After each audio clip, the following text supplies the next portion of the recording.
សួស្តីអ្នកទាំងអស់គ្នាថ្ងៃនេះថ្ងៃចូលឆ្នាំខ្មែរនៅនេះមកចាំខ្ញុំនិយាយច្រើនថាខ្ញុំនៅទីណាហើយនេះគឺជាវីដេអូដែលខ្ញុំបង្ហាញពីទស្សនវិជ្ជាដែលបងប្អូនបានមកលេងនៅក្នុងខេត្តសៀមរាបលើទឹកដីអង្គរនៅក្រៅខ្នងរបស់ខ្ញុំនេះគឺសុទ្ធតែបងប្អូនដែលគាត់មកលេងហើយរកកន្លែងចតឡានឃើញហើយឥឡូវចាំទស្សនាវីដេអូទាំងអស់គ្នាខ្ញុំនឹងដាក់វីដេអូនិងសកម្មភាពទាំងអស់ដែលបងប្អូនបានមកលេងអ្នកដែលមកអង្គរវត្តខ្ញុំរីកមិនឲ្យញ៉ាំកាហ្វេ Marico នេះឆ្ងាញ់និយាយមែនខ្ញុំចូលចិត្តកាហ្វេរសជាតិបែបហ្នឹងហើយនេះគឺជាទីតាំងបណ្ណាល័យឃើញទេសិតតាបងប្អូនមកលេងអ្នកខ្លះគេពាក់ខ្លួនគេអ្នកខ្លះគេតែងខ្លួនបែបផ្សេងអញ្ចឹងទៅនេះច្រើនណាស់ហើយសម្រាប់ប្លង់មួយអីឈោចាំប្លង់ថតរៀងខ្លួនអានេះជាសកម្មភាពដែលបងជឿនថតគាត់ថតមកប៉ុស2000តែបងប្អូនណាដែលត្រូវការថតប្លង់អីពិសេសអីគឺអាចរកគាត់បាននៅខាងអង្គរវត្តនេះគឺជាសកម្មភាពនៅក្នុងបណ្ណាល័យនេះអាឡៃប្លង់ដែលគេល្បីជាងគេចេញទៅក្រៅតែខ្ញុំអត់គេអត់ឲ្យខ្ញុំឈោលើហ្នឹងឯងព្រោះគេពូនថតអាប្លង់កន្លែងនេះប្លង់ដែលគេថតទៅឃើញកំពូល5នៅក្រោយ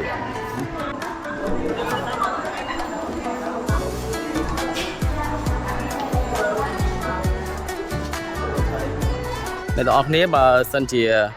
មកខាងកោវត្តដើរដែរអីចឹងគួរតែត្រៀមទី1បើសិនជាមានណាកង្ហាតូចមួយមកទឹកសុទ្ធមួយដបហើយជាមួយនឹងឆាត់ដើម្បីយើងទទួលអីទៅអានេះដោយសារតែខ្ញុំថតវីដេអូខ្ញុំអត់មានដៃបាំងទេចឹងខ្ញុំឲ្យខាងស្រីគាត់បាំងនៅខ្លួនឯងចឹងអ្នកទាំងអស់គ្នាអាចមកមើលទៅពូរសាខែនេះគឺខែដែលក្តៅផអីផងជាពិសេសគឺទឹកមែនតែនគឺយើងញ៉ាំទឹកឲ្យបានច្រើនអីគ្រប់គ្រាន់អីចឹងទៅណានេះគឺជាទស្សនវិជ្ជាដែលចិត្តដល់កន្លែងស្រះទឹកឯង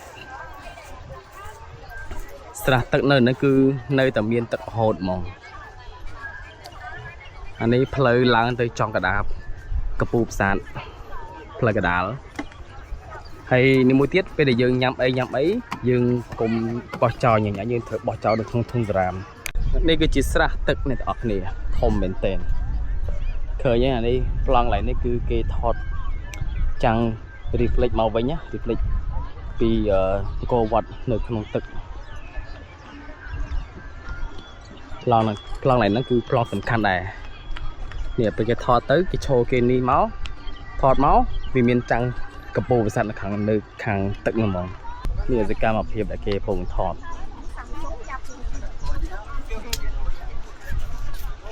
ប្លង់សំខាន់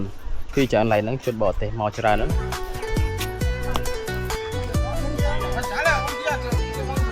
កន្លែងនេះកន្លែងចំហៀងទឹកកន្លែងនេះអាប្លង់គេពេញនិយមគេថត pre wedding ទឹកកន្លែងនេះស្អាតមែនទែនហើយមើលកន្លែងមើលម្ខាងនេះវិញសិតតែបងប្អូនយើងមកលេងតែប៉ិតមិនមែនថាមិនចង់កាន់ឆាត់ទេតែសារយើងដៃយើងកំពុងកាន់កាមេរ៉ាអញ្ចឹងឲ្យគាត់ធ្វើទូនាទី take care ខាងប្រុសម្ដងមិនចឹងហ៎ខេឥឡូវពីអ្នកខ្ញុំបានដើរមកដល់គៀកជាមួយនឹងកពូ5ហើយអូបើយើងអត់យកឆាត់មកទេកប់ស្រីបាត់ហើយផ្លូវចំកដាលមាន assistant មួយចង់ហៅអត់អានេះចប់ហ្មងដៅបោះយី Happy ខ្មែរ New Year តោះដេកចដើរទៅខាងនោះទៅទិញទឹកផឹកសិននេះផ្លូវយើងទៅខាងមានទិញទឹក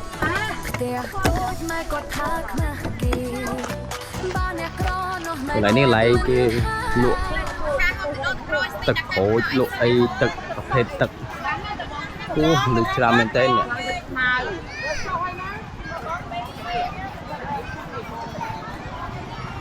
ដើមឈើនេះលយមែនប៉ុណ្ណាណៃ4000ទៅឲ្យ4000លើពីអ្នកខ្ញុំបានសម្រាប់ហើយបន្តទៅបុកទៀត ហើយចំពោះប្រាសាទនៅក្នុងនេះប្រាសាទអង្គរវត្តគឺគេពកខើជាមួយនឹងកំពូលប្រាសាទ5នឹងហើយបណ្ណាល័យវាមានសងខាងទាំងផ្សេងទាំងឆ្វេងទាំងស្ដាំអីចឹងណាហើយឥឡូវនេះខ្ញុំកំពុងតែដើរទៅចេញទៅវិញហើយចំពោះប្រាសាទអង្គរវត្តតែសភាពគឺវាមានបែបហ្នឹងតែប៉ិតវាមាននៅខាងក្នុងទៀតបើគាត់ថាខ្ញុំអត់បានចូលនៅខាងក្នុងហ្នឹងវាមានជាបាត់អ្វីនៅក្នុងអង្គរទៀតនេះផ្លូវដើរចំកដាលស្អាតមែនតើឃើញកំពូល5ចុងកដាលតែម្ដងហើយមើលតែមើលទៅដឹងហើយថាយ៉ាងណាគឺយ៉ាងណី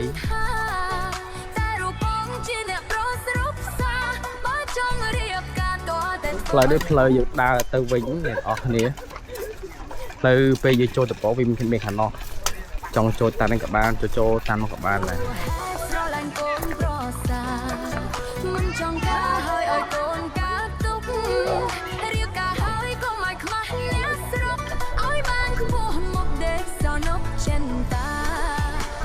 នេះអ្នកនរគ្នានៅតាមជាងប្រាសាទសុទ្ធតែ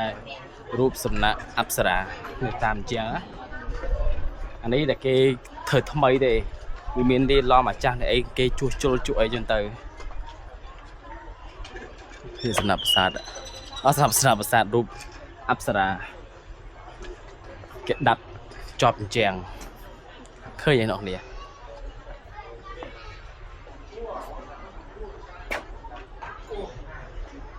ឡើងពេញជាងហ្មង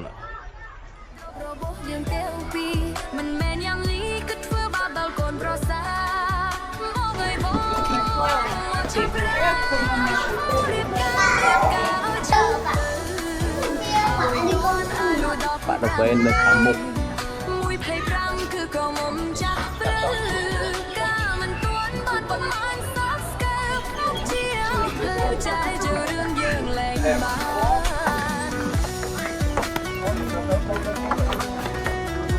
ផ្លូវនេះគឺផ្លូវដែលយើងដើរទៅវិញបងប្អូនហើយសម្រាប់វីដេអូនេះគឺខ្ញុំថតបានតែប៉ុណ្្នឹងឯងឥឡូវនេះខ្ញុំចេញទៅវិញហើយកុំភ្លេចតាមដានជាមួយនឹងវីដេអូផ្សេងទៀត